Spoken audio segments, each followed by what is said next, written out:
This is the BYD Dolphin. It's another fully electric car from China looking to shake up the EV market here in Europe. But what is it and what's it like? In this video, we're telling you everything you need to know. But before we start, if you want to see lots more new car reveals and reviews, subscribe to our channel and go to whatcar.com for a great deal on your next car.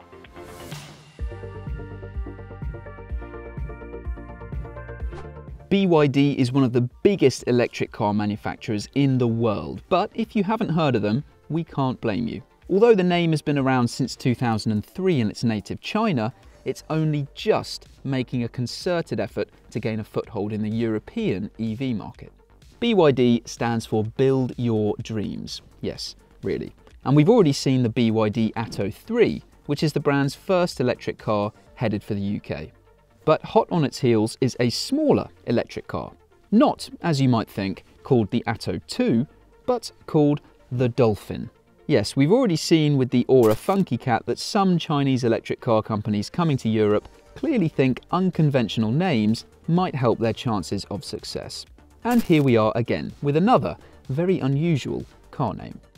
While the Atto 3 is an electric SUV, the Dolphin is a small electric hatchback, and it's been available in China for about a year or so. And it's had a few changes in coming over to Europe. So you can see this UK spec model we have here. It's technically still pre-production. It's got some camo on the car still, and it's a little bit longer than the car that you buy in China. The change in size is mainly to better accommodate some extra safety tech required for regulations in Europe. As a result, it has different bumpers at the front and at the rear to try and help this car achieve as good a rating as possible when it's crash tested by safety experts Euro NCAP.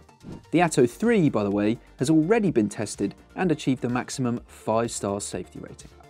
You can get 16 or 17-inch alloys, and size-wise, this is very similar to a Peugeot E208 and an MG4, which you can imagine is going to be this car's chief rival. But of course, it's going to be up against lots of other small electric cars as well. And for a roundup of the top 10 best ones you can buy right now, click on the link at the top of the screen. But what does the Dolphin offer to stand out from those very impressive rivals? Well, aside from an unusual name, it's also expected to have very competitive pricing. So nothing's been confirmed, but in Europe, it's been suggested that a starting price of around 30,000 euros is to be expected. And if that translates to a starting price under £30,000 in the UK, then that would make this one of the cheapest new electric cars you can buy. So does this feel like a budget-focused EV inside? Well, certainly not at first, because you've got this nice look and layout that's definitely more visually appealing than what you get in an MG4, which, to be honest, is pretty bland, isn't it? And in the Dolphin, you get a vegan leather interior as standard, and lots of the materials in here do feel quite nice, to be honest. Not all of them though, so it's not particularly consistent in here because these buttons and rocker switches down here feel a bit cheap, to be honest. There's a bit of wobble in this center console as well. But overall, this is at least on a par with the MG4. And the main centerpiece of this interior is this touchscreen infotainment system, which, like the Atto 3, can rotate at the touch of a button.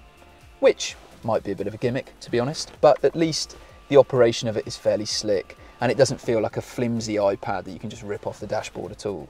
So quality in here generally, if this does launch with a low price tag, is impressive, to be honest. The infotainment system itself is the same found in the Atto 3, which we've previously had a go in.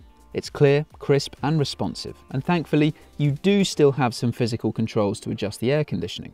You also get wired Apple CarPlay as standard, and although Android Auto won't be available immediately, it'll be added as an over-the-air update at some point in the near future, we're told. Now, what can sometimes happen with left-hand drive cars that are adapted for right-hand drive markets is you can end up with a weird driving position. But with the Dolphin, there's lots of adjustment in the wheel, there's lots of adjustment in the seat as well, so it's very easy to get a natural driving position, and also the pedal alignment all feels quite natural as well. The right-hand drive versions of the MG4 do feel a bit skewed with the pedal alignment that you get, but that isn't necessarily something you feel with the Dolphin, which is good. So, all things considered, if this does end up launching with a very impressively low starting price, you definitely won't feel shortchanged for the interior that you get.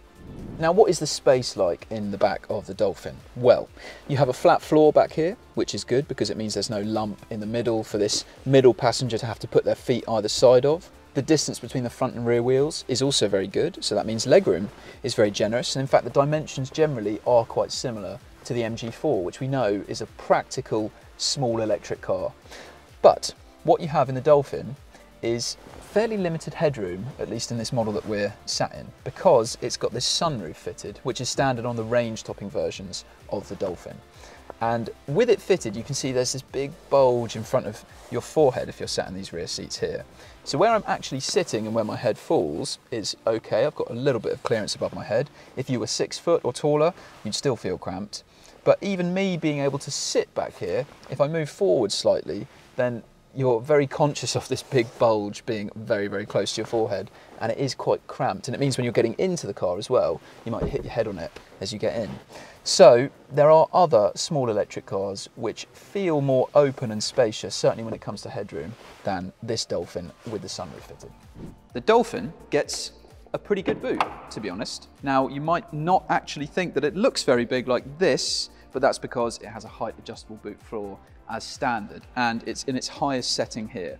What you can do very easily is lift it up to reveal lots of underfloor storage there, or you can of course lower it into a lower setting to mean that you've got much more overall capacity in the boot, although of course that does leave you with quite a big loading lip at the front. But still, a very practical space. It's just a shame there isn't a front boot with the Dolphin. The Dolphin gets a 201 brake horsepower electric motor driving the front wheels. It has a 100-mile-an-hour top speed, and it will do 0 to 62 miles per hour in a pretty swift 7 seconds. We've actually already had an early test drive of a pre-production model abroad, and if you want to read what we thought of it, then click on the link at the top of the screen there. What we know for now is that there is going to be a less powerful version of the Dolphin available, and there'll also be a model with a smaller battery as well. But this will launch in the UK and in Europe with a 60 kilowatt-hour battery, which is enough for an official range of 265 miles. And if this does stick with competitive low pricing, then it will look very impressive compared to the other EVs it's up against. And when it comes to charging, the Dolphin can accept 11 kilowatts AC charging, or if you're rapid charging, up to 88 kilowatts. And that is enough to give it a 30 to 80% top up in around half an hour.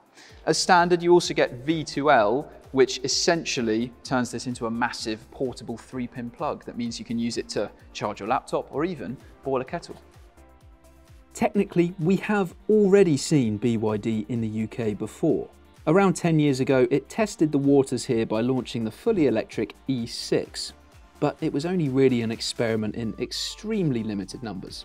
What we've already sampled from the Atto 3 and what we've now seen of the Dolphin shows that this time around BYD is really serious about its market entry into Europe. But what do you think of this new Chinese EV? Would you have this or an MG4? Tell us in the comments below. And if you've enjoyed this video, then subscribe to our channel to see lots more reveals and reviews, and if you hit the bell icon, then you'll be the very first to see all of the content we publish every week. Don't forget, if you're in the market for a new car, whether it's electric, hybrid, petrol or diesel, go to whatcar.com to browse through all of our amazing savings available right now.